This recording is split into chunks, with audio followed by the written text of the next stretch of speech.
Masih ingat dengan M. Syukrizen yang dulu viral karena memukul wanita di SPBU hingga ditetapkan jadi tersangka?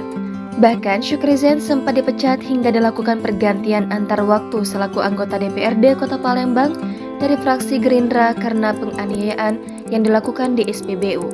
Kini M. Syukrizen kembali maju pada pemilu legislatif di Kota Palembang melalui Partai Gerindra.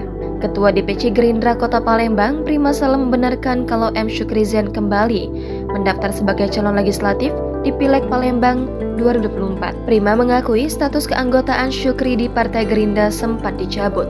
Namun, Gerindra tetap membuka kesempatan kepada yang bersangkutan untuk bergabung kembali. Prima menambahkan Partai Gerindra menerima kembali Syukrizen mengingat kasusnya sudah selesai. Lagi pula, kata Prima, Syukri bukan merupakan terpidana berat seperti kasus korupsi ataupun ancaman hukuman di atas 5 tahun penjara. Syukrizen sendiri sebelumnya jadi anggota DPRD Palembang dari Dapil 6, meliputi Kecamatan Kertapati, Seberang Ulu 1, dan Jakabaring.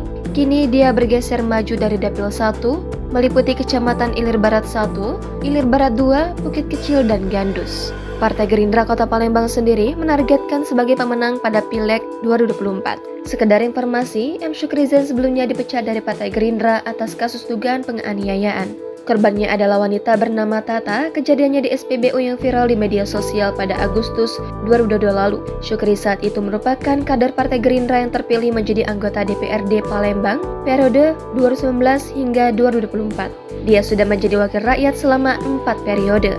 Pria kelahiran Palembang 30 Oktober 1955 ini kala itu duduk di Komisi 2 DPRD Kota Palembang. Dia terpilih menjadi anggota dewan dari Dapil 6 diantaranya Kecamatan Kertapati, Seberang Ulu 1, dan Jakabaring. Syukrizen sendiri dilaporkan ke polisi oleh seorang perempuan bernama Tata. Korban melapor karena dianiaya di SPBU di Palembang pada 5 Agustus lalu.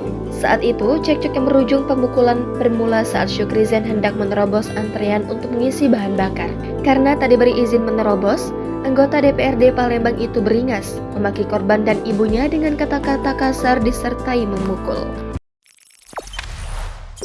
Jangan lupa subscribe, share, komen, dan like ya.